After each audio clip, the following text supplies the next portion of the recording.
আবার বলবো, আবার আপনি সাসপেন্ড করুন। দেখি 2026 অবধি আপনি কতবার আমাদেরকে সাসপেন্ড করেন। নমস্কার বন্ধুরা, আমার নাম ধ্রুবজ্যোতি সরকার। বিধানসভায় বিজেপি এমএলএদের চতুর্থবারের জন্য সাসপেনশন। হিন্দুদের হয়ে কথা বলার জন্য 1 মাস বিধানসভার বাইরে শুভেন্দু। সরস্বতী পুজোয় সাব্বির আলী ও আলামিন মণ্ডলের পুজোয় পালাদানের বিষয়ে কথা বলার জন্য 1 মাস বিধানসভার বাইরে শুভেন্দু সহ 4 এমএলএ। সেই নিয়ে আবার মুখ খুললেন বিজেপি নেত্রী অগ্নিমিত্রা। বললেন, দেখি 2026 অবধি আপনি আমাদের কতবার সাসপেন্ড করতে পারেন। শুনুন আরো কি বললেন বিজেপি নেত্রী।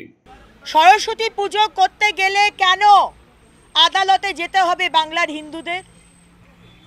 কেন পুলিশ প্রোটেকশনে কেন হবে? কেন সরস্বতী পুজো হবে? সরস্বতী পুজো হবে সবার। ছোট ছোট ছেলে মেয়েরা শাড়ি পরে হাতে খড়ি দেবে, শাঁখ বাজবে, প্রসাদ খাওয়া হবে, পুলিশ দাঁড়িয়ে থাকবে আর সরস্বতী পুজো হবে? হ্যাঁ, বাংলাদেশে সেনা দাঁড় করিয়ে পুজো করছে আর পশ্চিমবঙ্গে পুলিশ দাঁড়িয়ে সরস্বতী পুজো হবে?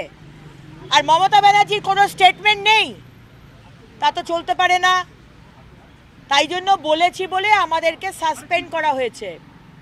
মাননীয় অধ্যক্ষ মহোদয়, আবার যদি হয় আবার বলবো, আবার আপনি সাসপেন্ড করুন।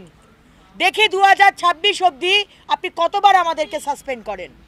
বাংলার মানুষের জন্য যদি সাসপেন্ড হতে হয়, প্রতিবাদ করার পর 100 বার বলবো আর 100 বার সাসপেন্ড হব। বাইরে তো স্পিকার আছে না, বাইরে তো মাইক আছে, বক্স আছে। এই 3 দিন 4 দিন বাকি আছে, এই সেশন মানে এই মাসের বিধানসভার অধিবেশন চলবে।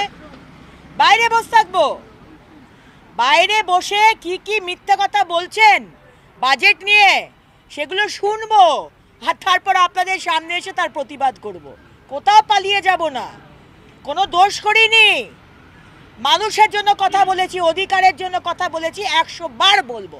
মোহাম্মদ ইউনূসের সরকার, ইন্টারিম গভর্নমেন্ট, তিনি যদি ভেবে থাকেন যে হিন্দুদেরকে মেরে মৌলবাদী শক্তিদের খুশি করে উনি মাসের পর মাস প্রধানমন্ত্রী থাকবেন, উনি ভুল ভাবছেন।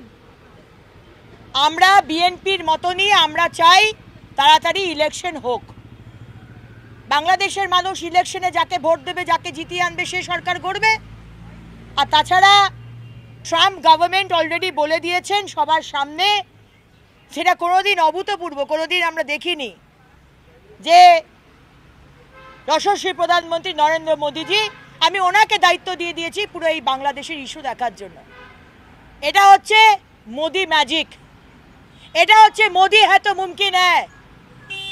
যে আমেরিকার গভর্নমেন্ট একসময় দুধছাই করতো ভারতীয়দের, আজকে সেই আমেরিকান প্রেসিডেন্ট ডোনাল্ড ট্রাম্প বলছেন মাননীয় প্রধানমন্ত্রীকে, আপনার ওপর ছেড়ে দিলাম, আপনি এবার যেভাবে করবেন। সুতরাং সতর্ক মোহাম্মদ ইউনূস, সতর্ক হয়ে যান, আপনার সময় শেষ, ইয়োর টাইম ইজ আপ। বন্ধুরা, ভিডিওটি ভালো লাগলে দয়া করে লাইক শেয়ার করে দেবেন, আমাদের পেজটা ফলো করে নেবেন আর আপনার মতামত কমেন্ট করে অবশ্যই জানান। ধন্যবাদ।